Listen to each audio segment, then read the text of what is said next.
মহোৎসৱৰ কি কাৰ্যসূচীৰে আৰু কেইদিন গ'ল? হয়, আজি আমাৰ মানাস মহোৎসৱৰ তৃতীয় বৰ্ষৰ আজি প্ৰথমটো দিন উদ্বোধনী আৰু আজি প্ৰথমটো দিনৰ কাৰ্যসূচী মৰ্মে আছিলে আমাৰ পতাকা উত্তোলন, শহীদ দৰ্পণ আৰু আমাৰ সাংস্কৃতিক শোভাযাত্ৰা আছিলে। আমি মানাস ৰাষ্ট্ৰীয় উদ্যানৰ দ্বিতীয় প্ৰৱেশ দ্বাৰৰ পৰা আমি আমাৰ মানাস মহোৎসৱস্থলীলৈকে আমি সাংস্কৃতিক শোভাযাত্ৰা কৰি আহিছোঁ। তাৰপাছত আমাৰ মিনিষ্ট্ৰী অফ ইনফৰমেশ্যন এণ্ড ব্ৰডকাষ্টৰ ফালৰ পৰা তেওঁলোকে এটা ফটো এক্সিবিশ্যন আগবঢ়াইছে, সেইটো ইনাগৰেশ্যন কৰিছোঁ। DICCৰ পৰা আমাৰ বাক্সা ডিষ্ট্ৰিক্টৰ যিসমূহ চেল্ফ হেল্প গ্ৰুপ আছে তেওঁলোকৰ হাতে বনোৱা যিসমূহ বস্তু, সেই বস্তুসমূহ নিদৰ্শন কৰাৰ কাৰণে তেওঁলোকে ষ্টল আগবঢ়াইছে, সেয়া আমি অপেনিং কৰিলোঁ। আৰু বিশেষকৈ মানাস মহোৎসৱৰ আমাৰ যিটো উদ্দেশ্য আছে যে আমাৰ মানাস ৰাষ্ট্ৰীয় উদ্যানৰ আশে পাশে যিসমূহ জাতি জনগোষ্ঠী বসবাস কৰে তেওঁলোকৰ ৰহন চহন, সংস্কৃতি, কলা কৃষ্টিবিলাক আমি নিদৰ্শন কৰাৰ কাৰণে আমি এটা প্ৰচেষ্টা হাতত লৈছিলোঁ। আৰু তাৰে পৰিপ্ৰেক্ষিততে আমি আমাৰ আদিবাসী জনগোষ্ঠীয় ঘৰ, সূত্ৰধৰ জনগোষ্ঠীয় ঘৰ, গৰ্খা জনগোষ্ঠীয় ঘৰ আৰু বড়ো জনগোষ্ঠীয় ঘৰ হয়। এইবাৰ আমাৰ সুকীয়াকৈ আমাৰ মাজত অন্তৰ্ভুক্ত হৈছে আমাৰ চুবুৰীয়া ৰাষ্ট্ৰ ভূটানৰ পৰা আমাক যথেষ্ট সংখ্যক সহযোগিতা আগবঢ়াইছে। তেওঁলোকৰ যিখিনি ট্ৰেডিশ্যনেল কালচাৰ আছে এই কালচাৰখিনি তেওঁলোকে ইয়াতে দাঙি ধৰাৰ এটা প্ৰচেষ্টা আগবঢ়াইছে। লগতে তেওঁলোকে ট্ৰেডিশ্যনেল খাদ্যসমূহো তেওঁলোকে ইয়াতে নিদৰ্শন কৰিব আৰু তেওঁলোকৰ কালচাৰেল নৃত্যসমূহো তেওঁলোকে ইয়াতে পৰিদৰ্শন কৰিব।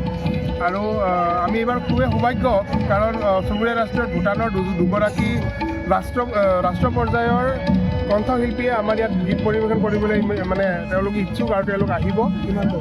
তেওঁলোকে 28 তাৰিখে আহিব, 28 জানুৱাৰী তাৰিখে আহিব। আমাৰ 9দিনীয়া কাৰ্যসূচী আজিৰ পৰা আৰম্ভ হৈছে আৰু 31 জানুৱাৰীলৈকে আমাৰ কাৰ্যসূচী থাকিব। আৰু বিভিন্ন দিনে আমাৰ প্ৰতিদিনে বিভিন্ন জাতি জনগোষ্ঠীৰে আমাৰ সাংস্কৃতিক সন্ধিয়া আছে, য'ত আমাৰ বিহু, বাগৰুম্বা, ঝুমুৰ, কোচ ৰাজবংশী নৃত্য, গোৰ্খাসকলৰ নৃত্য, তেনেকৈ ধৰণৰ নৃত্যৰে আমি আমাৰ সাংস্কৃতিক সন্ধিয়াসমূহ অনুষ্ঠান আগবঢ়াই লৈ যাম।